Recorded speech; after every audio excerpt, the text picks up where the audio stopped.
Ahoy folks, good morning, good afternoon and good evening wherever you are in the world. My name's Sean, aka Uncle Frogface, and welcome to today's video.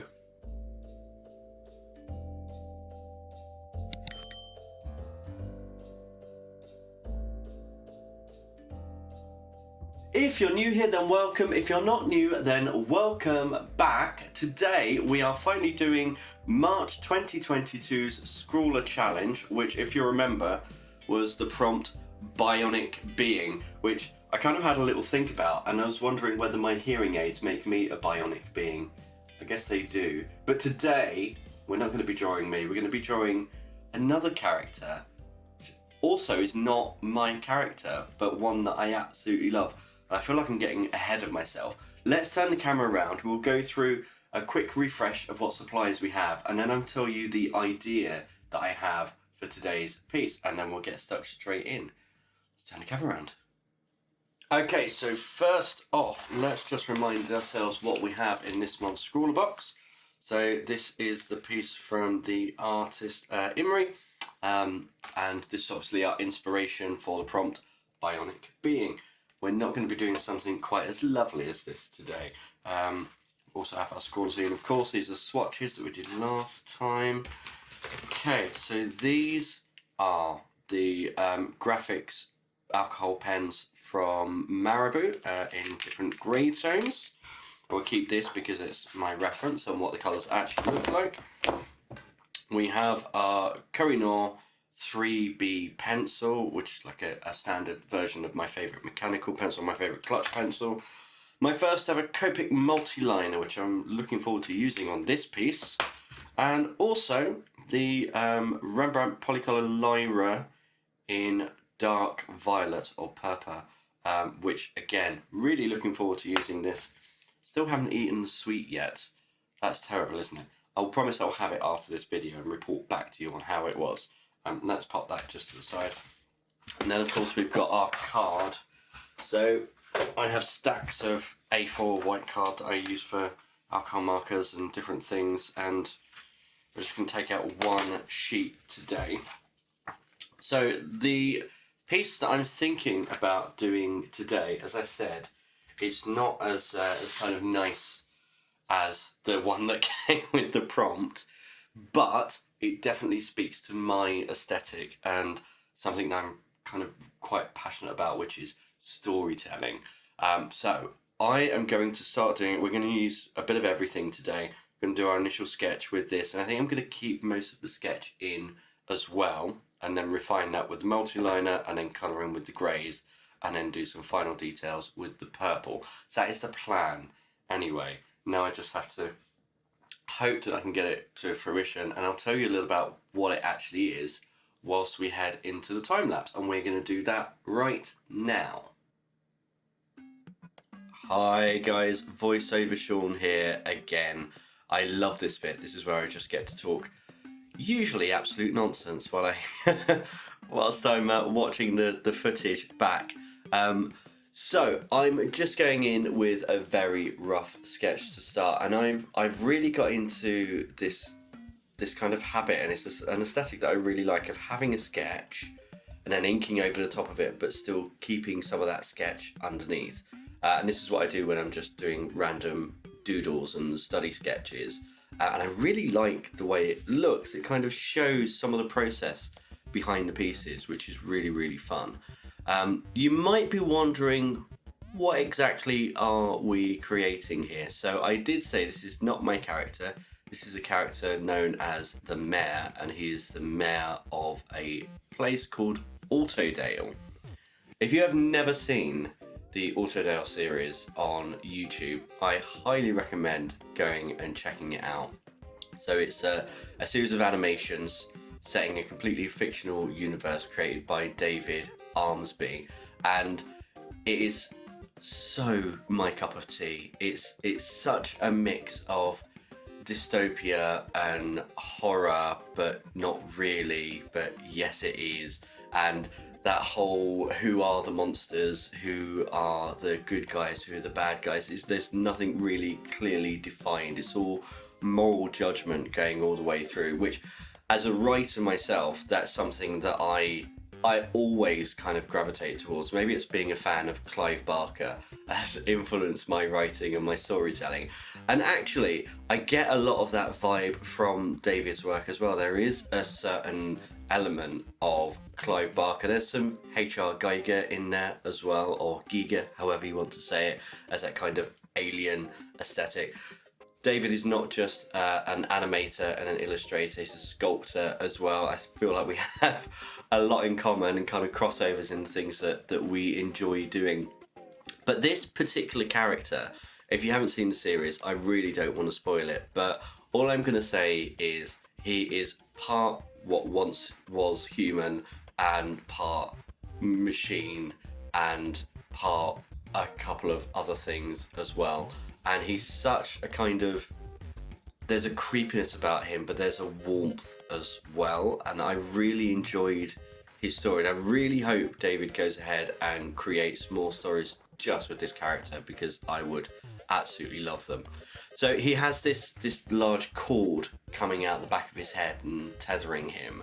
But he also has these glowing cells down his back. So 2 ridges down each side of his back.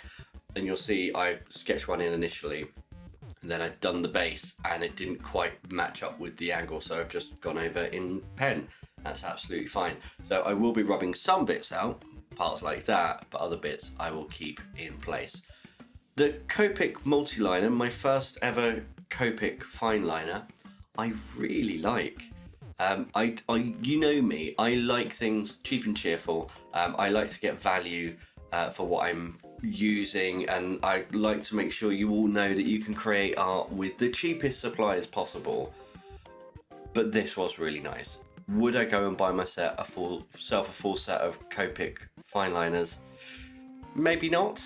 Not right now, at least. That's not the kind of money I'm just gonna plonk down on fine liners when I've got other fine liners that work just as well. I also have my dip pens as well, which I love. If you've watched the channel, you'll know I love using dip pens. But I'm just going through, and there are a couple of areas where there is some solid black, and obviously we don't have a solid black in the alcohol markers that we're using. So I'm just going to use the fine liner for that and just add a few details as we go. I really would love to take this character and expand it and do a proper full-length character study. I don't necessarily think this is the medium for that, but I like this blend of fine liner and pencil, and I think I'm going to continue doing this because it's got something of me about it. Another thing about this character is that he has this, you'll see these long bits from his face, he has almost like a fleshy moustache, so the bit underneath that flesh is all obscured and you can't really see what's there. Same as under the flesh at the top of the chest as well, it's all obscured, but you can see rib cages and a few other bits in there. I'm not going to go into that much detail. I'd probably get demonetized for having explicit things on there. Although maybe not, because David gets away with it, so I'm sure it would be absolutely fine. But better safe than sorry. I'm not going full horror today, but I am trying to get that fleshiness in there, and these kind of drooping flesh moustache bit. I love the character design, I really do. It kind of puts me in mind of Hellraiser had a series of toys that were all different Cenobites that weren't in the movies, but they're people that are like tortured souls. Maybe that's what they were called. Were they the Tortured Souls series? Possibly. Sorry, thinking out loud, going on a tangent. But yeah, it definitely puts me in mind of that, or like the Spawn comics, so that kind of aesthetic. So usually if I was going to do this, for instance, in acrylics, then I would put down my darkest colours first and work to my lightest. If it was watercolours, then obviously lightest to darkest. So these work more like watercolours in that you can put dark over light, but you can't put light over dark. It's not going to do anything. So I'm trying to get a bit of patination in the flesh whilst I'm doing it, but I'm working light to dark, and I'm thinking about where the highlights are, and I'm differentiating between organic and non-organic by using the warm and the cool greys. So anything that's fleshy is going to be in the warm greys, Anything that is mechanical is going to be in the cool greys, and the bits under the fleshy parts of the face and the rib cage area is going to be a mix of both, because that's going to give a much darker, richer tone. But you'll see what I mean as we go through. I really like the way the Copic multi-liner shines through these alcohol markers as well. I think it just adds to the overall aesthetic of the piece. But yeah, you can see we've done the light. We're just doing the mid-tones now. And then there's a couple of areas of light I missed, so we'll go back and then I'll just build up and start doing the dark tones.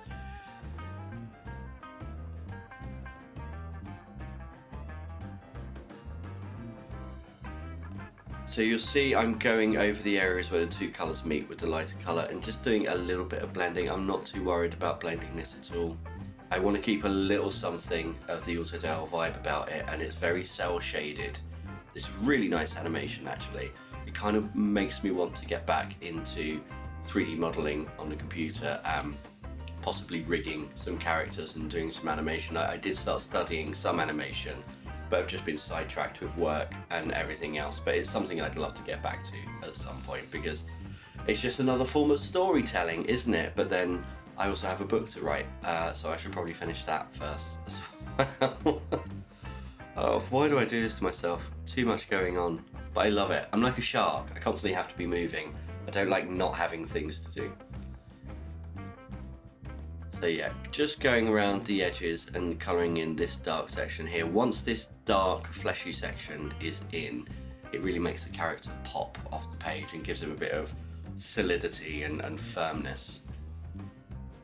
You can see even with these dark colours, you can still see the multi-liner through it.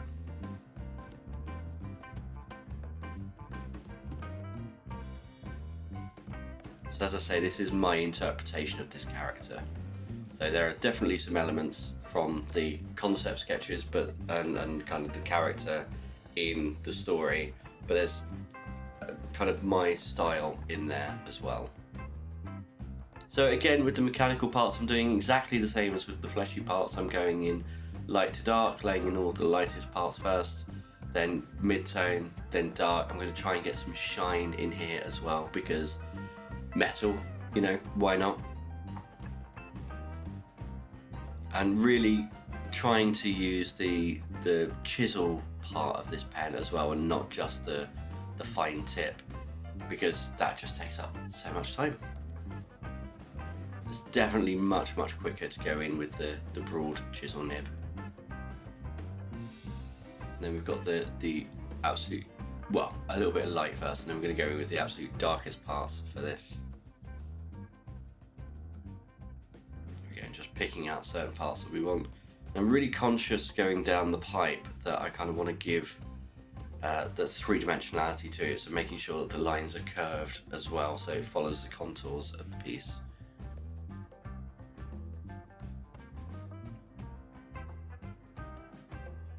And aren't you proud of me? I don't think I've seen my hair in this once the whole time today. Usually you get a little peek of my hair where I'm bending over and looking at what I'm doing.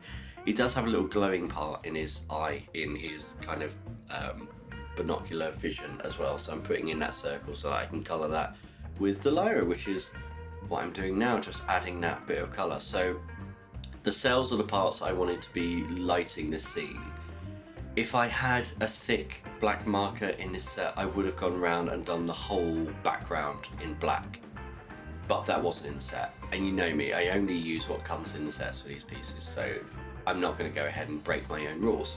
But I do think this would look really nice with a black background, and then that way the glow from these cells I think would show up much more. But as it is, I've got the central part, the lightest part, because I want that to be where the light is coming from, and then round the edges much darker. And these pencils blend beautifully. Really nice. I haven't investigated yet, but I'd really like to know how much a full set of these pencils would be, because I do really enjoy using them. And obviously if you've got a light shining, that's also going to shine light on the body as well. So I'm just going through and just adding almost like a wash, if you were using watercolours, over the top. Or even oils, you know, and you're layering colours over the top.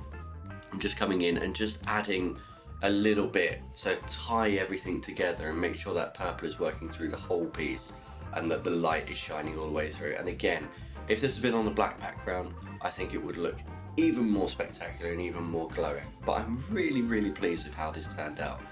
What do you guys think? We're nearly at the end here. Have you seen Autodale? Leave a comment down below, let me know if you have, let me know what you think of this piece. We're just about to finish up, so I'm going to hand you back to Video Sean now and leave the voiceovers for the next video.